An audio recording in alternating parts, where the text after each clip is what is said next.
Yes.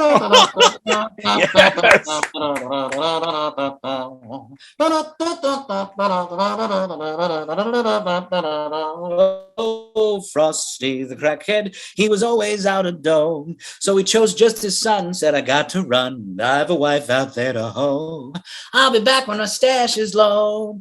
Thumpity thump, thump, thumpity thump. The moral of this bit, oh, thumpity thump, thump, thumpity thump, is reindeers deal the greatest shit. Oh. Yes. Hey everybody, and welcome to Top 5s with Don Sill. I'm your host, Don Sill, and we got another great Top 5 in store for you today. It's the Top 5 musical comedians. Yeah, musical comedy. Music and comedy have gone hand in hand like peanut butter and chocolate. You got your music in my comedy. No, you got your comedy in my music. What? Joining me today is the great Charles Goonan. He's a musical comedian too. You ever hear crooning with Goonan? And you're gonna wink your eye good for me, because I'll post this on the internet. And as always, folks, please remember to subscribe, like, and comment below. We want to hear what you have to say and who your top 5 musical comedians are. But without further ado, let's get right to it. Me and Charles Goonan with the top 5 musical comedians. All right, everybody, I'm here with the great Charles Goonan. How you doing, Goonan? How's everything going? That's really none of your business. I wanted to ask you. I'm come prepared to talk about musical comedy today, right? Yes. So I came prepared, and I brought my instrument.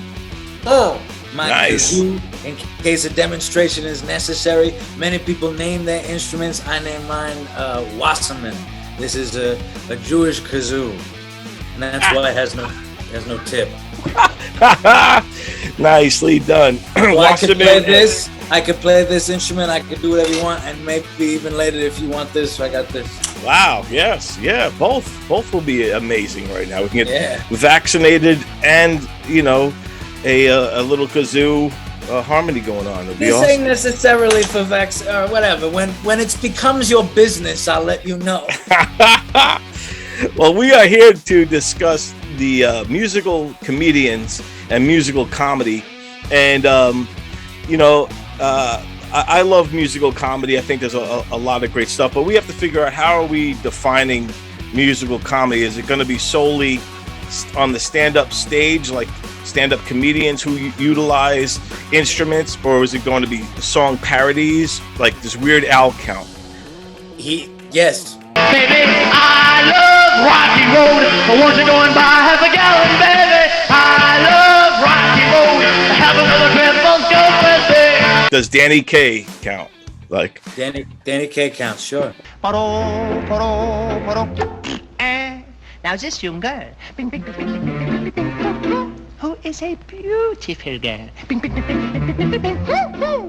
Okay, because I wasn't sure the way I did mine, and this is good because anyone who's watching right now will get a full picture of musical comedians from all different genres. My list is the right list, whatever he's going to say.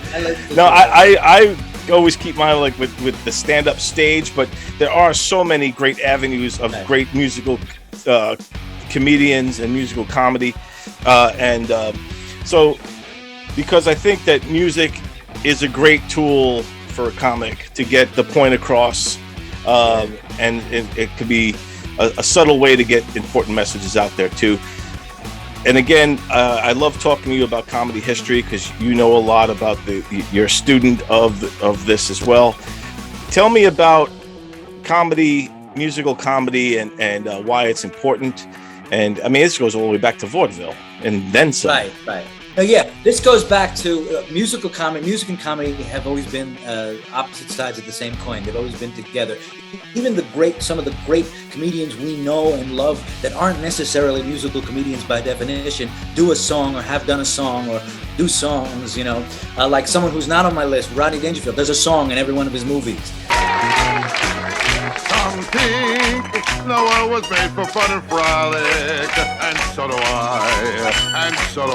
But yeah, ever since the beginning of American entertainment and all that, and even the original big form of American entertainment was the minstrel show. And that's when all those comedy songs first started, ethnic songs, jokes like that. Christopher Colombo, he write the Queen of Spain a very nice little note. And he's right all over you, baby. And then he get himself a great big boat. He's a wiser guy. What do you think Colombo do when he's come here in 1492? He say to Pocahontas, "Achi pachi gachi goo." That means, you little son of a gun, I love you. But even then, it was early, and that started. And then vaudeville came, and vaudeville had all these other different ethnic groups, and there were ethnic songs and people making fun of each other, and it was like a happy thing to do, to sing songs like that. So there were. Even when you got to the stars of Broadway at the time, of the teens in the 20s, like Al Jolson was actually a singing comedian. Kiss me, Tootsie, goodbye.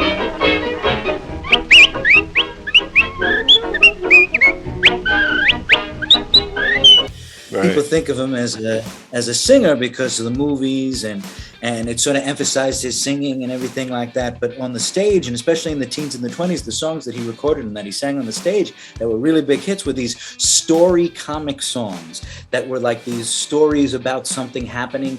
They were often they were naughty and stuff like that. Like he would sing songs like "Where Did Robinson Crusoe Go?" with "Friday on Saturday Night," which, you know, Right. it's about Robinson Crusoe with his man Friday. They're stranded on an island. What do? They find primitive ladies to have sex with, and that's what the song is about.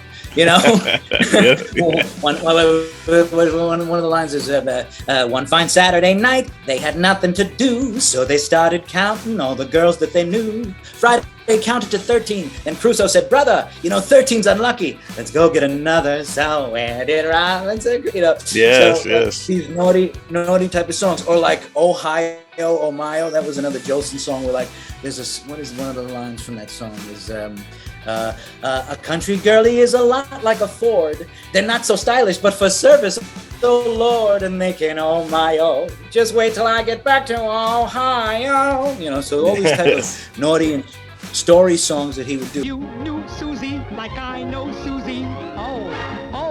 Oh, what a girl. There's none so classy as this fair lassie.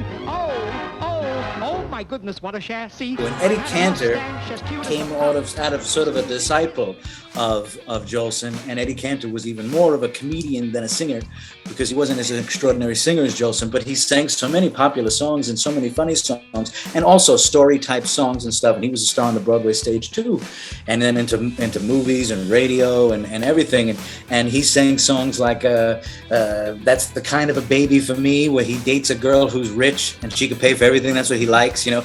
The other evening in a cabaret we spent, and when I saw the check, I thought it was the rent. But when the waiter came, she simply signed her name. That's the kind of a baby for me. You know, he's happy about it. Yes, sir, that's my baby. No, sir, don't mean maybe. Yes, sir, that's my baby now. Yeah. Like that. Back in So the days, they like, it was common. Most of the vaudeville comedians and radio comedians also were song and dance men. You had to be like a triple threat, right? I mean, you couldn't just be a straight comedian in those earlier times, right? Well, everybody sang, like Milton Berle sang in his act, and Bob Hope sang in his act. Everybody sang, yes. But these people that I was particularly saying were particularly singing comedians. They were known for that. You wouldn't think of those two guys without them singing. And there was another star of the Ziegfeld Follies. You know, Cantor was in the Ziegfeld Follies at the same time W.C. Fields was, Will Rogers, Burt Williams, who was another Black guy. A black guy who sang another black guy. That's the way you. Well, he was one of the first black comics. Yeah. A real hero is gonna be. I say, isn't that wonderful? So was a lady named Fanny Brice. Fanny Brice was a female singing comedian, and she also sang beautiful songs too, and sang popular songs too. But she sang like Becky's back in the ballet, and she'd sing it in that sort of ethnic voice because she didn't have an accent. But she would sing Becky's back in the ballet, you know, with that like sort of Jewish accent. Right. It's not to play a fiddle or a pipe. I want to be a dancer, my spirit fancy free, and trip the light fantastic gracefully. And Funny Girl, the Barbra Streisand, that's about her. That's about Fanny Bryce. Yeah. Fanny Bryce was I'm glad you brought her up too, because she's one of those female comedians that a lot of people have forgotten about. And to me, she led the way for like Carol Burnett, and she it looks like her a little bit, which is kind of weird. Over there. That's a soda jerk.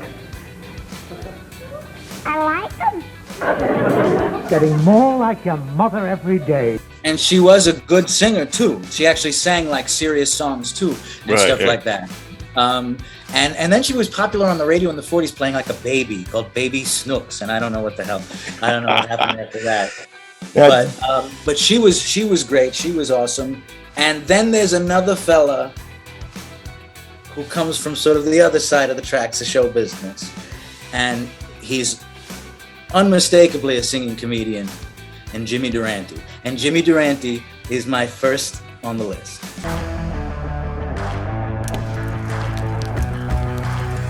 Very great, man. I love Jimmy Durante. I'm glad he's your number 5. Tell me a little bit about Jimmy Durante. Durante, who actually knew Eddie Cantor when Cantor was a singing waiter when he was very young in Coney Island, a place that was run by gangsters, and Jimmy was ragtime Jimmy. He played the piano for the singing waiters, and he was a legitimate ragtime musician. You could hear him on recordings playing ragtime jazz, and he wrote these songs himself. And the songs always placed him as the expert or the bon vivant or someone who discovered something great. And he played a guy that didn't know that he was dopey, and he had like that real New York old Brooklyn accent. He had a big nose, and he was the cha-cha-cha guy and all that stuff. But people don't remember how funny he was and how much of a comedian he was. And he was a star on Broadway and on radio, and he made so many movies. His first set of movies were co-star movies with Buster Keaton when Buster Keaton did sound movies. And they teamed up for a little while then the titles were weird, like Palooka, and one of the movies was called What? No Beer? And then he was like a supporting actor in many movies over the years, and every time he shows up, it makes the movie better. He makes it about him too, because he'll all of a sudden start singing a song. You know, when I was born, my dad took one look at my schnoz and said to the stalk, I give up. Just because our country's emblem is an eagle, that don't mean we have to raise one. And his songs, he deconstructed the idea of the singing comedian, because he was playing a guy who was singing funny songs. But his thing was always, stop the music, what's going on? And then he'd go over to the band, you're not playing right, he'd break their clarinet or something like that. Then he'd get back to the song.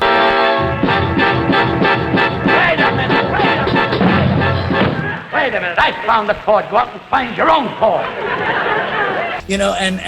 Like it was always stop the music, stop. And everybody that does that, even now on Saturday Night Live in the opening monologues, wait a minute, you can't sing that song. That's Durante. Right. Durante does all that stuff. He deconstructed the idea of someone singing songs, never got around to it. He had a nightclub, I think in the teens or the 30s or something like that, called Club Durant.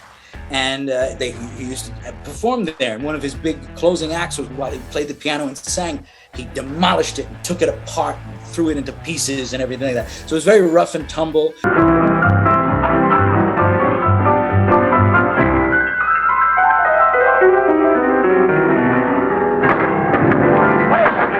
a minute.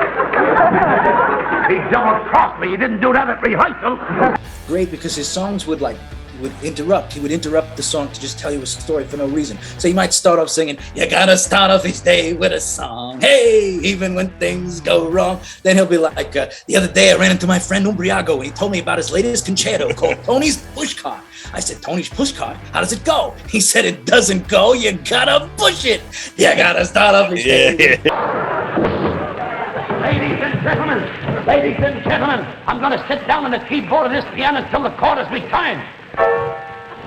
That's it, the lost chord. I found it by sitting on the piano keyboard. I'll try it again. Very strange. I usually play by ear. He was never dirty. He was never naughty. The whole family could watch Durante. He really never made fun of anybody else but himself.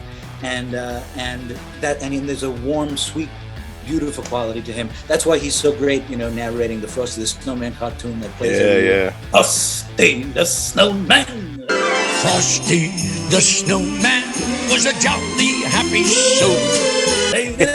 But he had songs he had songs that like Inka Dinka Dee and Inka. Yeah, but he also had songs like "I'm Jimmy the Well-Dressed Man" and "International Davadan," like songs like that, you know. And he would he would always you know, whenever he was on a show, radio, TV, or anything, I would say the best way to see him is to see him on those live 1950s like Colgate Comedy Hour television shows where he was the host. You know, Frank Winterson, you got to settle down. My name is Jimmy in the scene. Jimmy, why don't you settle down?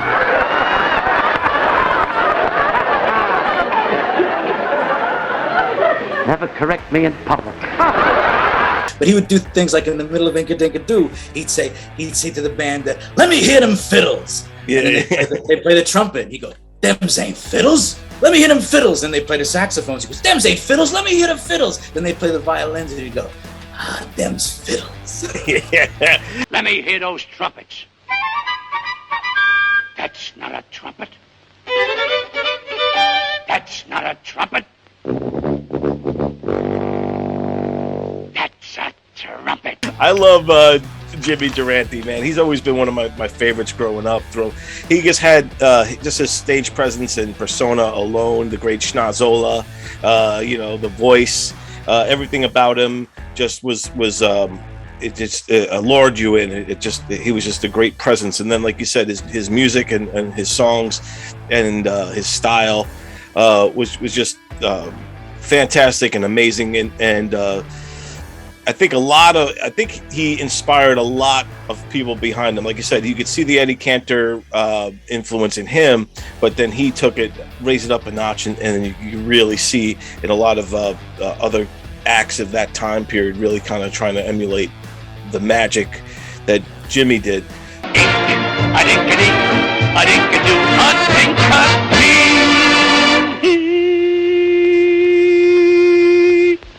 That note was given to me by Bing Crosby, and was he glad to get rid of it? No one could be as great as Jimmy Durante. If you watch one of those Colgate Comedy Hours where he's the host, he comes out and starts singing a song. Something goes wrong. He comes out into the audience, picks up somebody from the audience, throws them out. Like there's things that are happening everywhere. It's just like, you know, and he's always the expert on things. There's a great thing that he did on the radio, and then later on a variety show called The Hollywood Palace with Bing Crosby, where he's teaching Bing how to sing.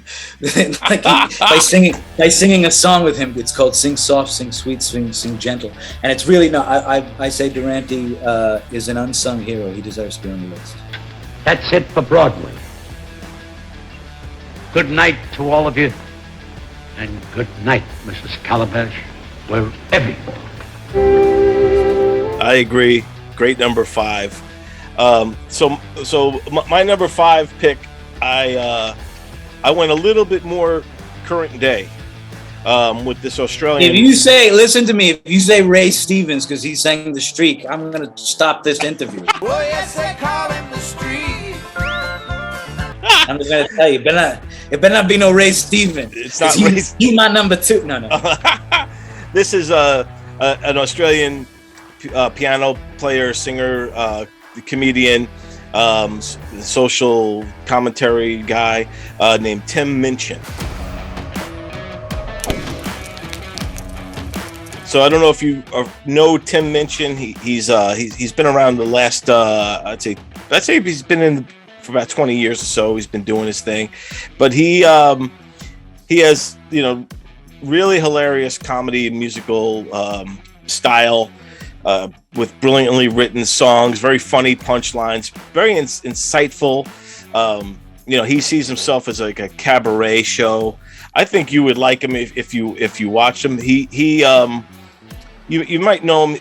He has like disheveled hair, eyeliner. He kind of looks like the singer from The Cure a little bit. Now birth control is not an issue. No, I clean it all off with it. Did he start off on the internet? I think he started on the stages of in like England. I told everybody my list would be better than his list. It's already that way. No. Tim Minchin is great, dude. Tell me where I should check him out. Like what? I would check out his song. He has insightful songs. He's got a song called Prejudice, another song called Not Perfect, another song called Thank You God, where it's an approach of social commentary that's sometimes it gets deeper, sometimes it's way more funny and wacky. This is a song about anal sex and God. I think, again, when we start with Durante, we go from Durante to Tim Minchin, two number fives. It's a huge difference. But I do think that for number five, when I always start number five, it's such a wide spectrum of comedians to choose from. I know. Yeah, and then because I was on the fence with other comedians as well, but I'll Ray save those. Stevens. Well, yes, they call him the street. Well, I had current guys, Dimitri Martin and people like that, Bo Burnham, but I kept them off the list. But I think it's good to have the contrast because you definitely are more intrigued with the earlier stuff, and I'm curious to see how your list progresses. But I think Tim Minchin, if you get a chance, check him out. I think you might like him. He's a good solid. In a fight, Jimmy Ray would kick his ass. Oh, Jimmy Durante is. Out of these two guys, I go Durante all day long. Folks, this is my evening, and they told me I could do what I like. I'm gonna play the piano, I'm gonna sing and dance, I might even take a nap. But Tim Minchin is very good. Ding. I won the first round. And you know what the punishment is, Don? Uh-oh. Well, yes, they call him the street. All right, so Tim Minchin. Now we're on to number 4 already. Goonan, who is your number 4 pick?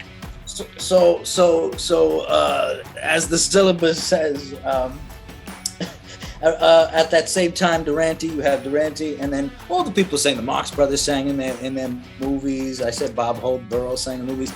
Fred Allen would do the great Fred Allen. We talked about him many times. Very more influential than he is famous now, and that's a shame. That should change. It's not what you play, it's the way that you play it. It's not what you say, it's the way that you say it. But he did songs and song parodies all the time on his radio show. He had Leo DeRocha on once, and he did a whole parody of the HMS Pinafore, but it was about the Dodgers because it was Leo DeRocha. And Leo DeRocha sang too, and Fred Allen played a blind umpire, and I'm a blind umpire in the National League. It was all Gilbert and Sullivan. Right. And he was always censored by sponsors and stuff, censored by the network and stuff like that. So he wanted to write another one based on the Mikado. He did write it. And it was going to be called the Radio Mikado, and it was all about him being censored. And they wouldn't let him make it at all. And he never made it. It's a script that exists. Wow. Never made it. But then you talked about Danny Kaye. Danny Kaye's great. I think Danny Kaye is very singular. He was a fella from Brooklyn, but he almost became like an English comedian because he was very elegant. And a lot of his songs were written by his wife. The songs that he sang, and they were like really fast stuff. I'll never forget the morning when Grandpa ate the awning to impress a pretty lady who went for a man that was shady. Things like that. And Danny Kaye also influenced. He's one of George Carlin's biggest heroes, believe it or not. Was true. Danny Kaye. So you still get to your 4, right? You haven't. It's not neither Fred Allen. He's not on my list. I did want to mention. Don't rush me, Don. No. I'm just trying to make sure we're on the. No. Actually, what I forgot to mention was around the same time as Durante, though, which was really the 30s and stuff and the 20s and stuff. There was another singer, Sophie Tucker, who sang like dirty songs and they weren't really dirty, but they were all about her like beating the hell out of a guy or taking the guy's virginity. And she'd sing like this, baby. And she'd do little jokes too. My husband asked me, "Hey, Soph, how come you never tell me when you have an orgasm?" I said, "Harry, you're never around."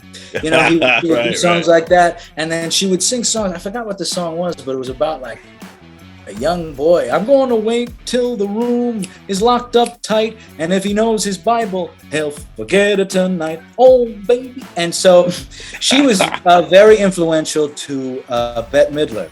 And Bette Midler is my number 4. Wow, Bette Midler, number 4. Very good. And now you're gonna say my Uncle Lenny is number 4. I didn't know the last guy you said. What was his name again? Oh, Tim Minchin. Yeah. Tim Manchin. Minchin. Is that the fella? That's the fella who won't vote for Biden's rules. Is that the guy from West Virginia? In all of my years of public service, and I've been around for a long time, I've never seen anything like this. No, this guy is an Australian dude. It's like any word, like take the word finger, for example, perfectly harmless word, but when used in a sentence such as, I want to finger your mum. It could be construed by some censors as deemed offensive. But Bette Midler is a great pick, very musical comedian, came up in the bathhouses of New York City. I think her piano player... Where you started your career. You know who her piano player was, right? Barry Manilow. Yes, Barry Manilow. Just this young kid was her piano player when she was doing these shows at the bathhouses, which were mainly gay. So she was kind of ahead of her time.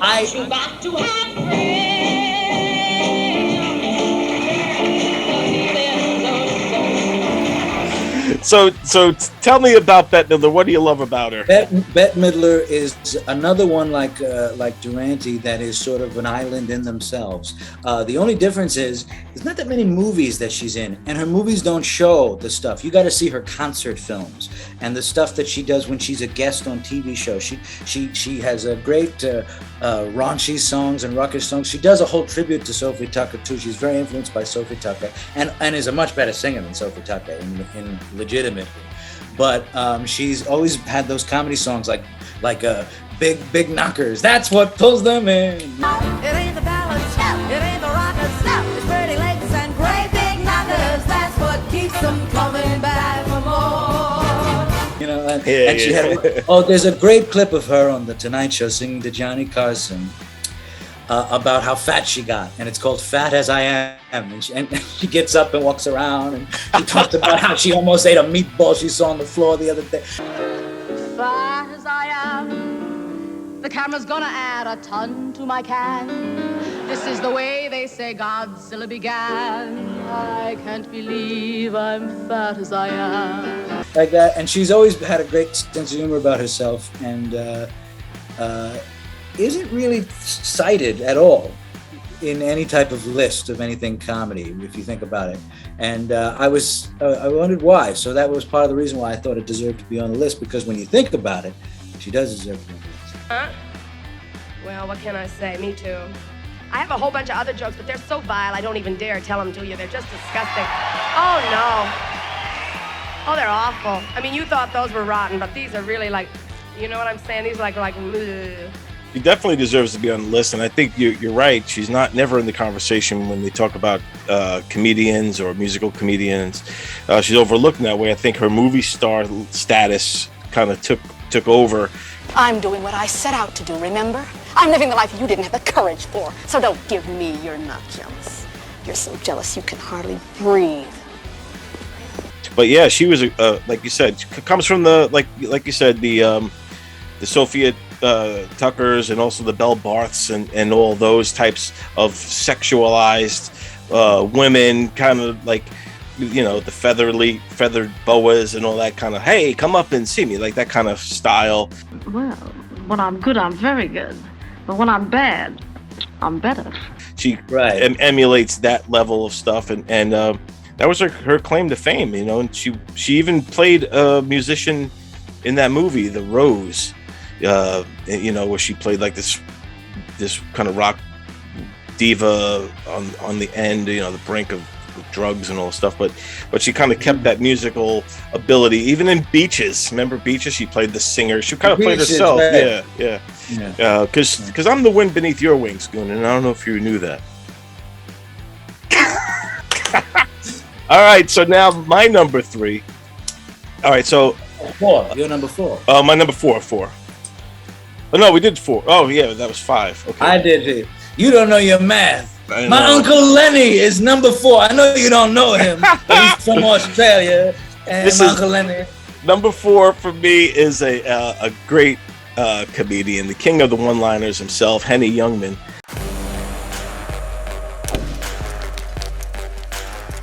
I chose Henny Youngman because he's always had the violin in hand, and kind of used the violin. It's iconic, him with the violin. Hey, and then he would have little musical interludes in between each Did he sing? He sang? Well, it's musical, not always singers, but he was musical. He would play, meow, meow, meow, meow. I gotta tell you, take my wife, please. It's fiddle time. Less round for less money. My introduction, please.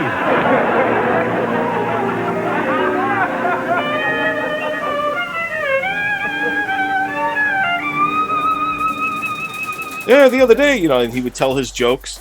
And I told you my list would be better than it's just two. It's just I think we have two different styles of our listings of how we're doing it.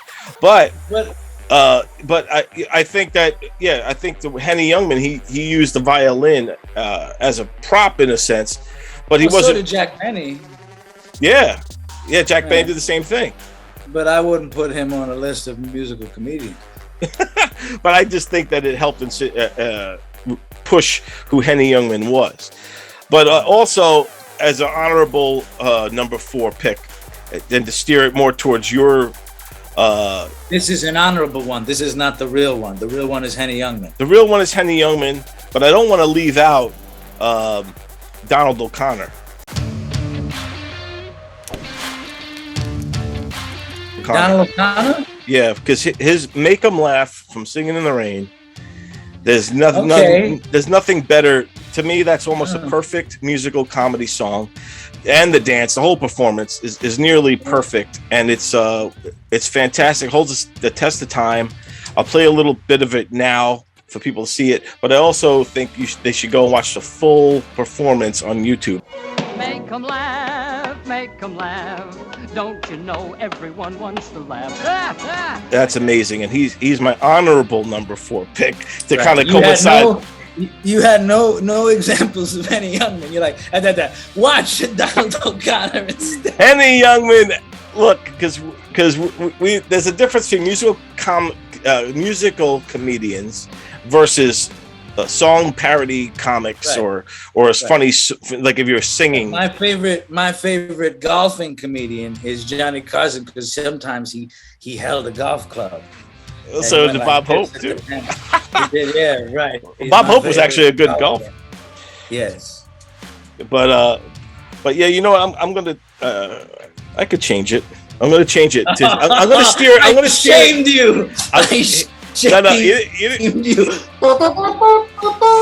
You didn't shame me. What I'm gonna do is I'm gonna steer towards what you're doing, rather, because I'm gonna go on the fly with the next couple here.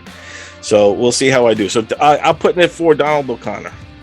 Well, wait a minute. No, do your list. Do your real list. Who's the next one? Donald Duck. I thought Donald Duck was the best musical comedian ever, because he would go, "Ow, wiki, wiki, wiki." Well, I thought we were just doing stand-ups. No, but O'Connor's not a stand-up. No, now I'm switching it up. Jimmy Durante. You just thought of that. But yeah, Donald O'Connor, I just thought. But here's the thing. I will say so far, Jimmy Durante meets the criteria. Bette Midler meets the criteria. So right there, you're.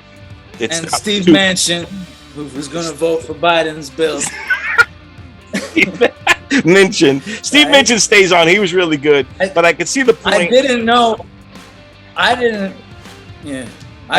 that Australians could become senators of the United States.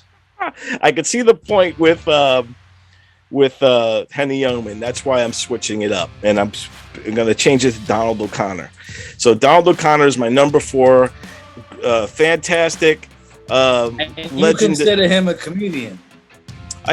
He's a musical comedian, and he sang the song "Make 'Em Laugh," and it was and because of that alone, and I think that song and Donald O'Connor, has been forgotten, just like a lot of these old people from back in the day. But yeah, I love Donald O'Connor. I love that song. So I'm sticking with that. We'll remove Henny Youngman. We put in Donald O'Connor. Well, I'm glad that's been settled. But So okay, it's my turn again now. Yes. Oh, okay. Now we're at 3. Anyway, okay. So yeah, there were all these comedians that came out of that era. Then in the 60s, there were people who were just singing comedians, who weren't necessarily great performers, but they sang funny songs. Do you remember Tom Lear? Yeah, yeah. And he would sing. He looked professorial. He'd have a suit on and glasses, and he'd be just sitting at the piano, and then he'd sing, "All the white folks hate the black folks. All the black folks hate the white folks.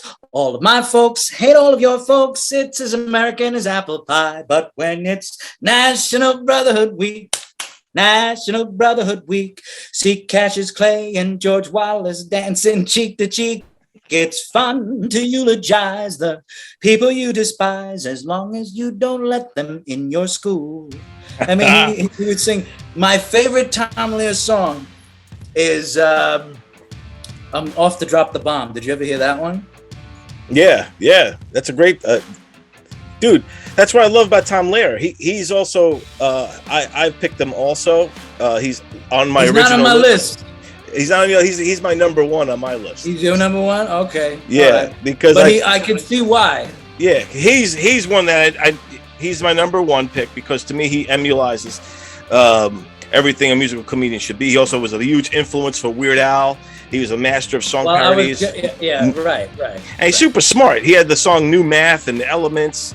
That was later on. Yeah, he did all that. Yeah. He's just a brilliant guy. He's a professor, like a math professor and all this stuff. And he influenced everybody from Randy Newman to Weird Al to Bo Burnham. And that happened in the 60s. All of a sudden, there were people like that. And then there were parodyists. There were Alan Sherman was hugely popular for a very short period of time doing those parodies like Hello Mother, Hello Father and One Hippopotami. Yeah. Hello Mother, Hello Father. Here I am at Camp Granada. And I like some of the songs he wrote himself, like Good Advice and stuff like that. And he was hugely popular on the pop charts. And he wasn't a bad singer. And he died young. Like he did everything that a rock guy would do. But he also was the first cartoon voice of the Cat in the Hat on the Cat in the Hat TV special. Calculators, eliminators, always helps an awful lot. The way to find a missing something is to find out where it's not. But and he was a huge influence on Weird Al. And Weird Al is my number 3.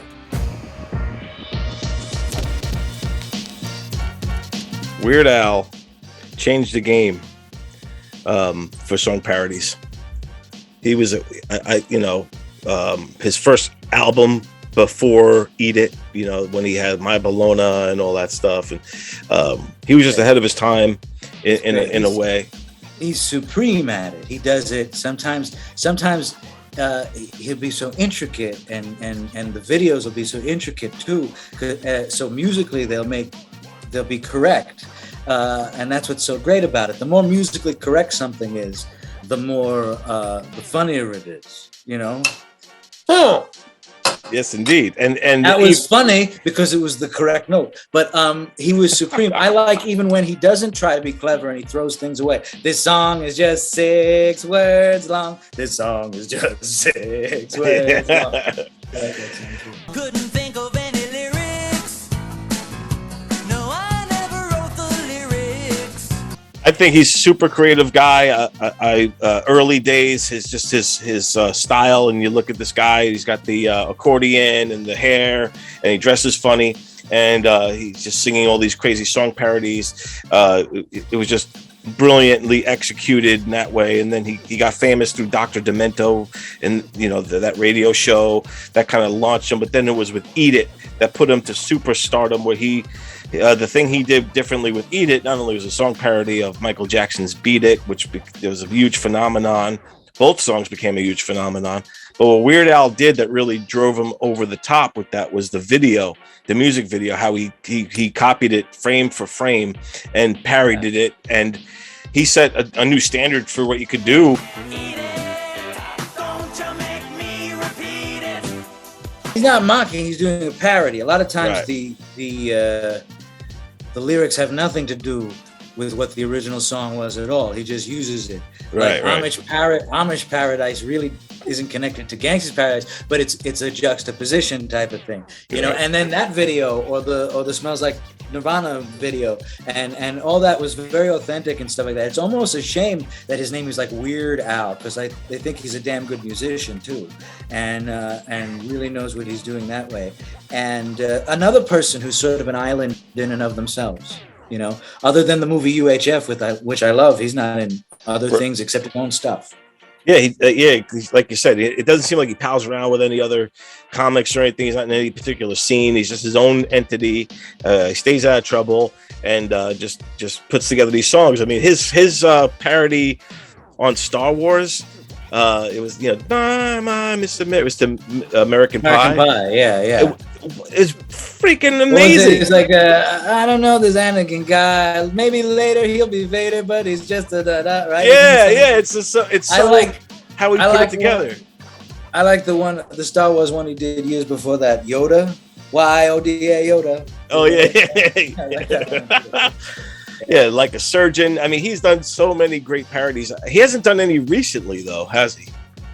I think he released something last year, but I don't remember because I wasn't paying attention to that. Because, well, there's so many porn sites. Look, I can't watch everything.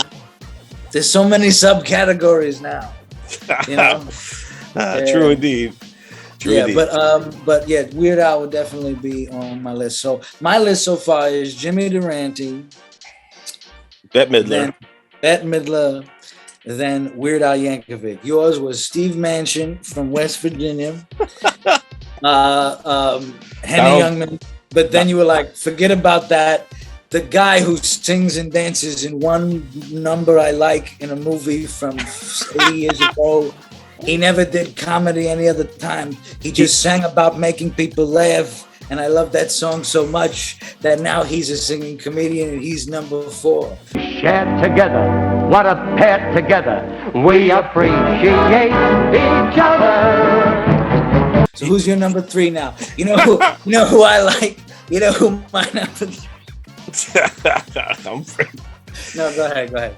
I'm going. So here I have my actual number 3 on my list is a banjo savant, and it's Steve Martin. Steve Martin is definitely a musical comedian. His early stuff, he rocked that banjo. He played songs. He had song parodies. He had the hit King Tut. Yeah, King Tut's a great song, and especially for that time when the King Tut phenomenon across America. How'd you get so funky? Did you do the monkey? Steve Martin is a genius, but nobody remembers that because he looks so regular. Hi, folks. I'm Steve Martin. Oh, I blew it. He looks like a Max Fleischer Superman comic book drawing of a person. Yeah? He does have an everyman look to him, and that's why he has an everyman name. Do you know how many old movies there are people named Steve Martin because it's such a generic name? Nobody ever thought there'd be a famous person named Steve Martin. And that's also the beauty of that. He was able to break out with an average look and an average name, but he made himself above average and insane with his look, the style of his comedy, the white suit, all the antics that he did. He was a full-on one-man vaudevillian show. He could sing, dance, do comedy, play the banjo. Rambling. Yes. Hey, this guy's good. He's also deconstructing the idea of the music, song, and dance man and stuff like that, you know? Yes. Yeah. And let's not forget that he was also a writer for a great musical comedy team, the Smothers Brothers. So he was around it his whole career. That's right. Ladies and gentlemen, Mr. Steve Martin.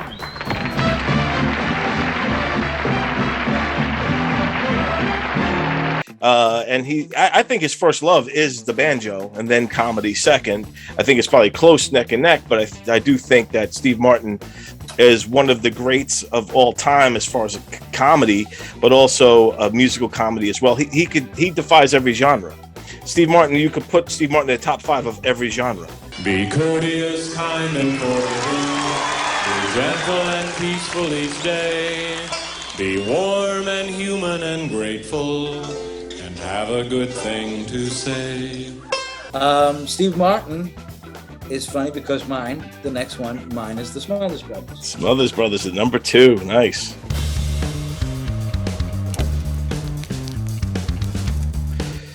I love the Smothers Brothers.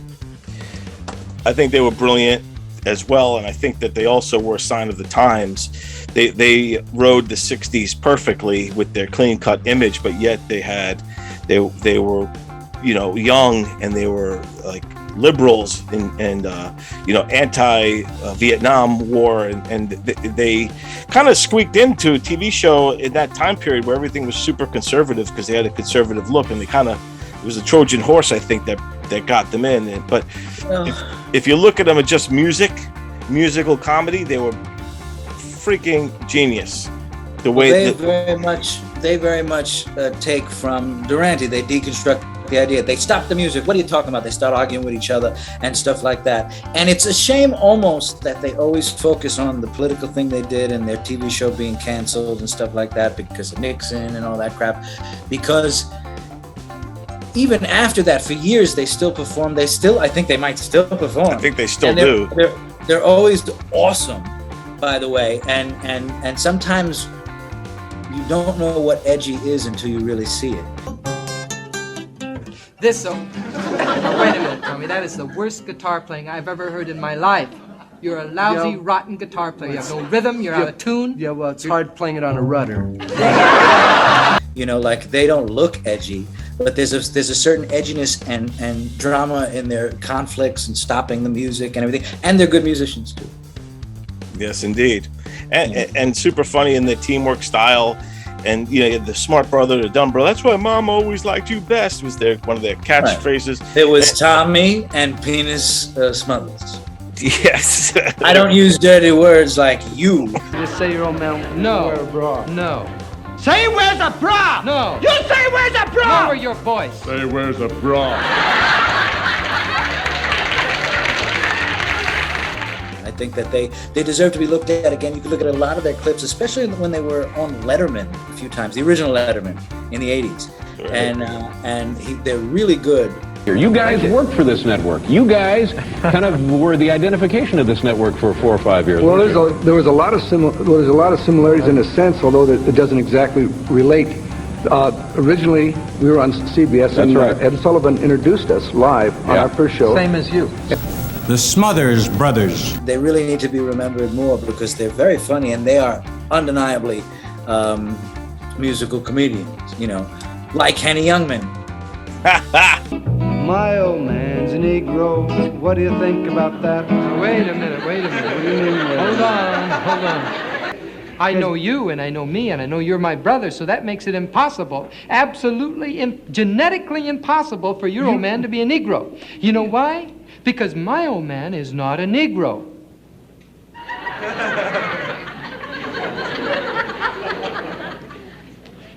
No wonder Mom always liked you best. All right, great.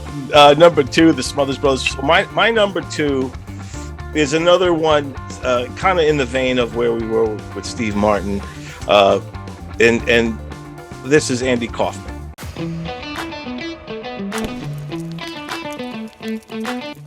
Now, I say, Andy Kaufman. You know, first of all, he could play the bongos. And if you ever watch him play the freaking bongos, he rocks the bongos. Now, and he had he sang songs. He had the I was just trying to do my ruin everything. Every time I'm trying to go wrong, I'm trying to do my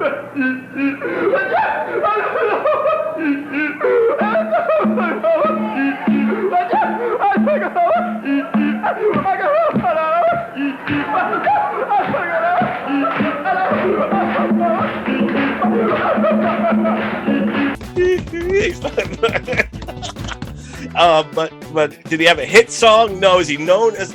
And the thing with Andy Kaufman is I think he is a musical comedian in a lot of ways.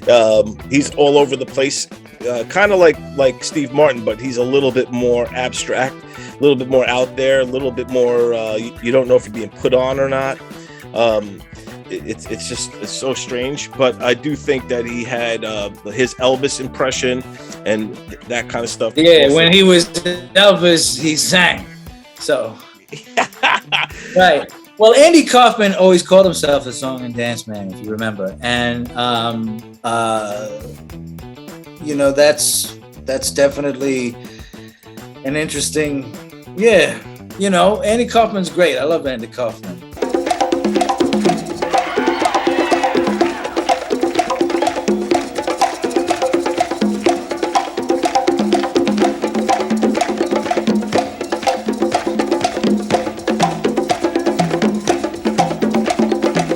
I love Donald O'Connor too.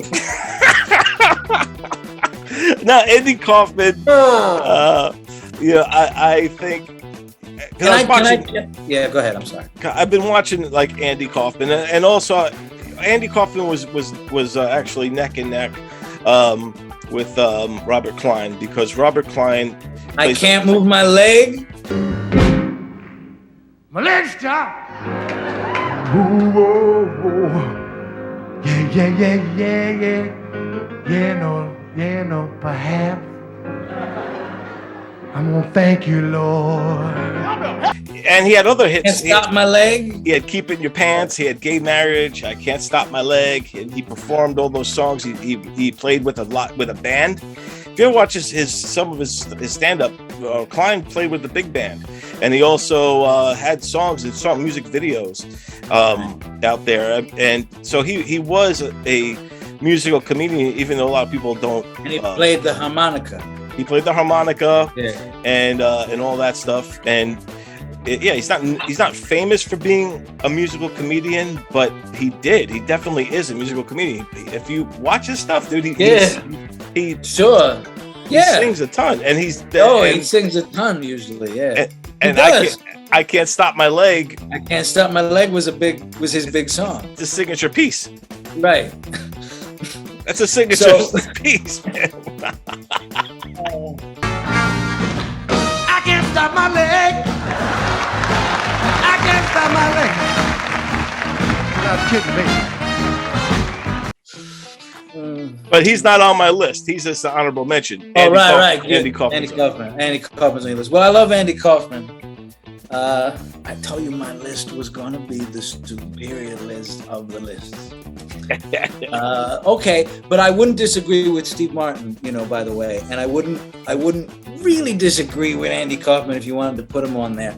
But now it's not time for my number one. Yes. I'm peeing. No, that's not what I meant.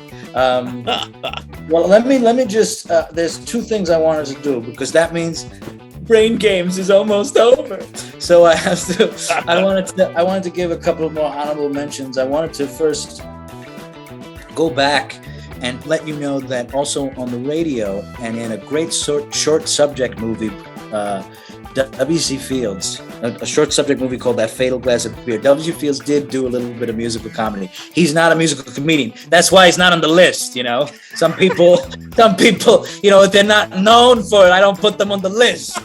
Even though I'm about to give you one of these honorable mentions, when W.C. Fields sang, I can't move my leg. No, but the W.C. Fields songs were horrible, and it was great because they were horrible. Like his song is, I can only do a couple of seconds of it. His heart was set on becoming a banker and wearing a high silk hat, and he had accumulated nearly $20,000 in his own right. Promised his mom and pa he would lead a sinless life and always shun the fatal curse of drink.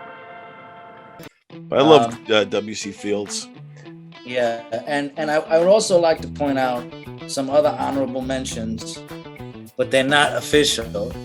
Is also, although Saturday Night Live people, Jan Hooks and Nora Dunn were great. They did a lot of musical stuff on the show with those singing ladies, those clang the trolley ladies. Yeah, they were good. Victoria Jackson started off with her song. Oh yeah, the ukulele. She had the ukulele. Yeah, Then you had Eddie Murphy, who was very musical, and Belushi and Aykroyd and Chevy Chase and Bill Blues Murray. Brothers, They're all like that. And even now, Maya Rudolph and all those people. And Mel Brooks is very musical, not on the list because he's not really a singing comedian. But and you see the influence of the Mel Brooks type of musical parodies, and also being legitimate musicals in Family Guy, The Simpsons, and South Park. The South Park movie is one of my favorite musicals. I'm super, thanks for asking. All things considered, I couldn't be better, I must say. I'm feeling super, no, nothing bugs me. Everything is super when you're, don't you think I look cute in this hat? But it's also a dirty, you know. Yeah, it's great, yeah. But my number one pick is obviously Judy Garland. No, I'm going along like it. No, not Judy Garland. My number one pick is actually somebody who kind of came out around the same time as Andy Kaufman. And everybody knows who he is, but he's not nearly as famous as he should be, because I think he's another genius, really. And I also think that even the movies he was in don't utilize the fact that he does music, because when he came to fame, he was mostly a singing comedian. My number one is Martin Mull.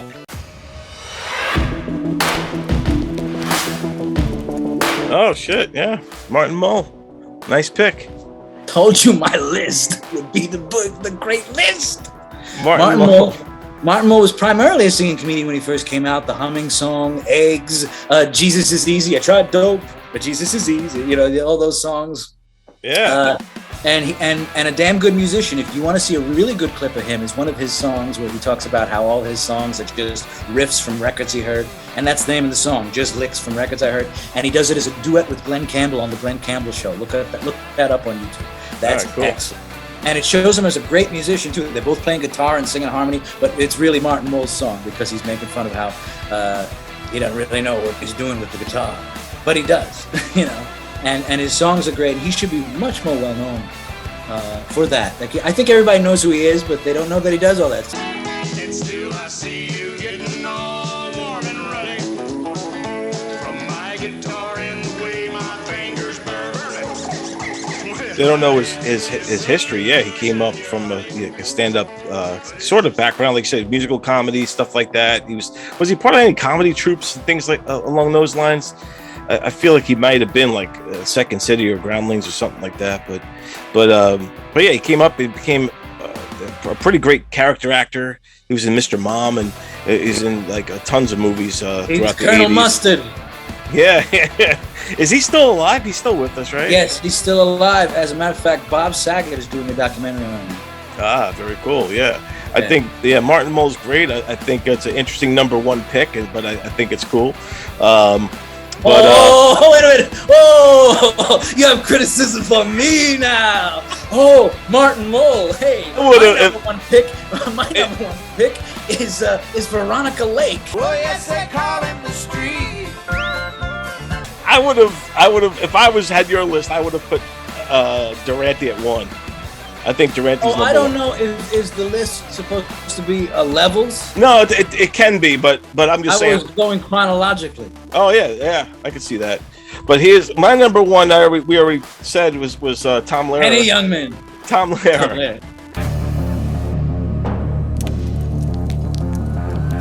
Tom Lehrer. The reason why I didn't include him, because we talked about what the rules were. No. The reason why I didn't include him is because I don't think of him as much of a performer. Like, other people could sing his songs.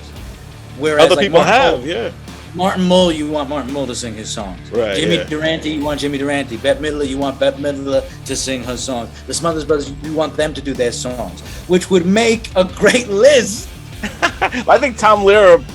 Why I put him at 1 is because he was a brilliant satirist and songwriter, piano player, and all that stuff.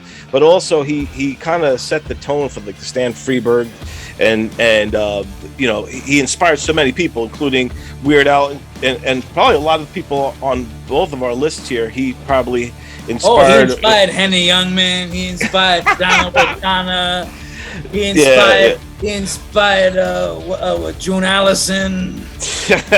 but I think that he also, his social commentary also lends itself to the SNL parodies, also lends itself to the Daily Show stuff and all those not necessarily the news, all those kinds of shows kind of took what he was doing and how he was presenting the satire and took it into different ways. An awful debility, a lessened utility, a loss of mobility is a strong possibility.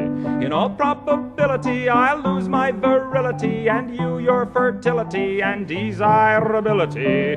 And this liability of total sterility will lead to hostility and a sense of futility.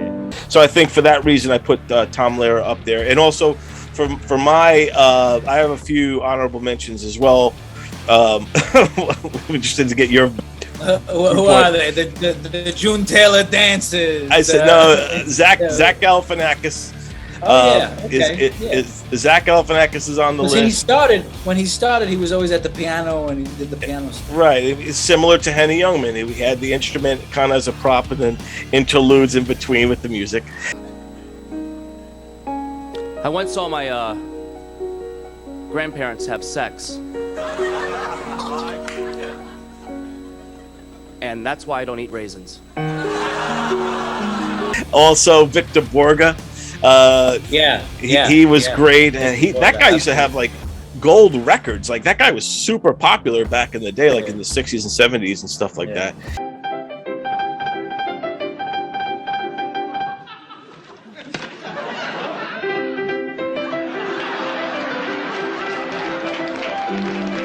And then I'll also throw in Judy Tenuta.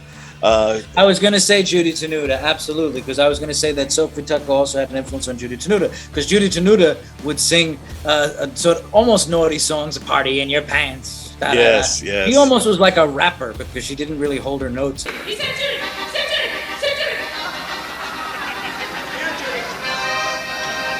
He had an accordion too. So I wouldn't include a guy who just holds an instrument. Yeah, he's a singing to me. Well, Henny Youngman doesn't want to just holds it. He's known for, like, you can't do a Henny Youngman impression without having the violin. Right, because everybody's clamoring to do an Henny Youngman impression. Now, my brother-in-law wants the car. There is the character. Oh, boy, has he got a ring-a-ding flavor. Oh. I first met him. He told me he was a diamond cutter.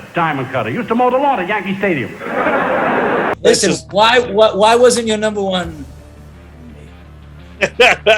Well, you are one of my favorite musical comedians. One of them, but not as good as Henny Youngman. Okay.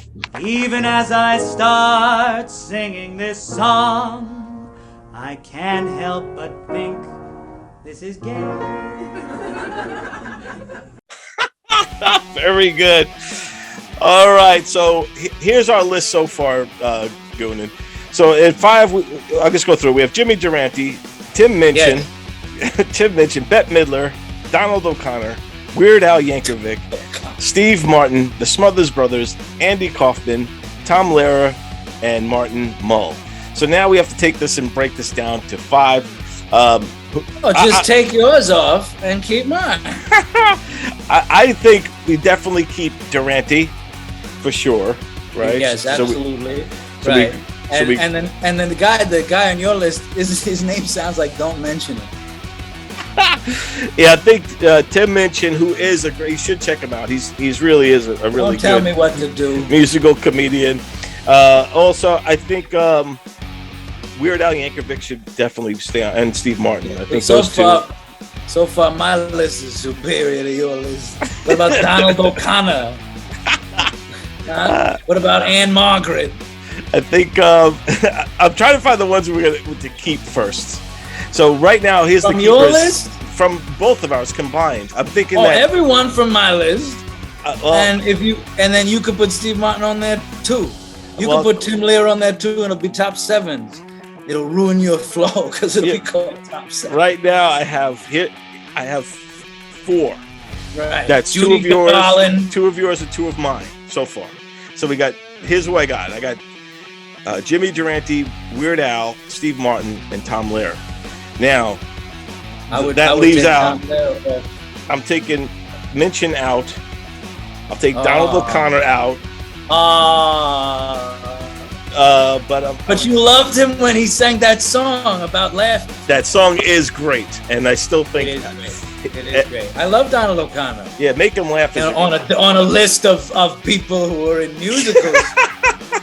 I was just thinking off the top. I was trying to get into your genre, like your Nathan Lane. Everybody. Actually, he'd be more.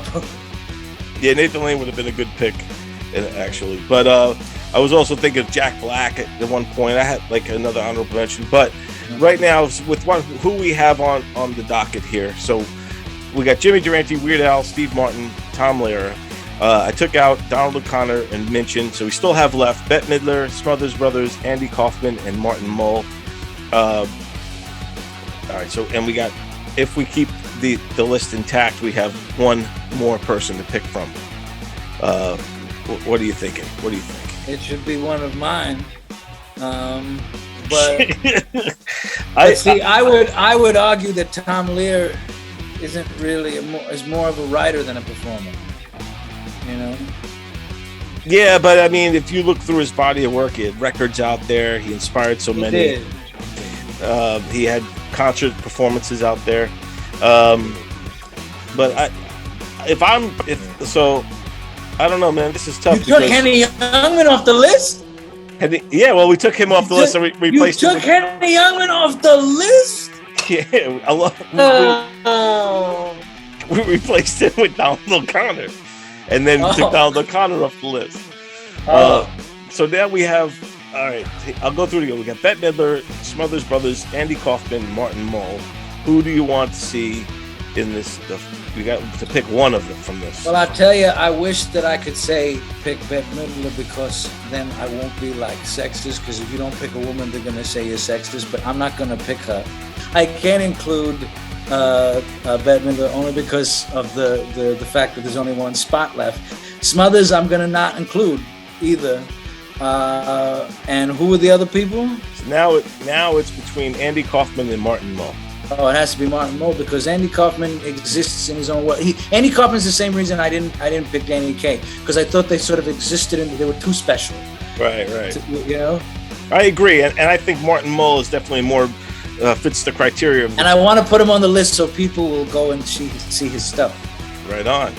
So here's our time. Check out Donald O'Connor in many musicals. Donald O'Connor and Jimmy Durante are in a musical called The Milkman. You should see that. Ah, very cool. Yeah.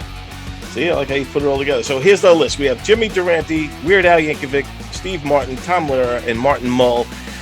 Any particular order on this now? Do you want to break this down to the top five? Who should be number one?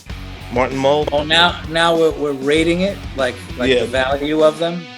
We can. I mean, it's tough so to hard do that. because they're all top notch now. They're all like, you know, how could you really compare Durante to Steve Martin? Right. They're not the same at all. You know? So we just keep it in the order that it's in right now. So who's the first? Who's the last one? The first one? The first one will be Jimmy Durante. And who's the last one? Martin Mull. Oh, so it's both of mine? Yeah. Yeah, so it's better that way. It should start and end with me. I mean, comedy and music have gone hand in hand for forever, all the way back to vaudeville. And it's good that we were able to find these 5 picks. There's so many others, so we're hoping that people watching this put your picks in the comments below as well. I'm sure there's people we overlooked or missed or didn't think of. And also, if you want to defend Henny Youngman, feel free to. Well, Henny Youngman, defend him if you're defending him. Defend him as a musical comedian. You know, Hey, I was gonna say Louis C.K. Yes. Well, if you have in the top 5, masturbating comedians. That's whack. That's whack. Everybody wants to get into the act. Cha-cha, I got 1 million of them. Yeah. Good night, Mrs. Calabash. Well, you rock, Goonan. Yeah. Thank you again for being part of our top 5s. This is the second top 5 you were on, so you were on our very first episode. I think those are the only ones that have been any good, really, right? Well, there you have it, folks. That's the top 5 musical comedians that me and Charles Goonan came up with. Hope you dug it, and let us know what you think in the comments below. We'll see you next time.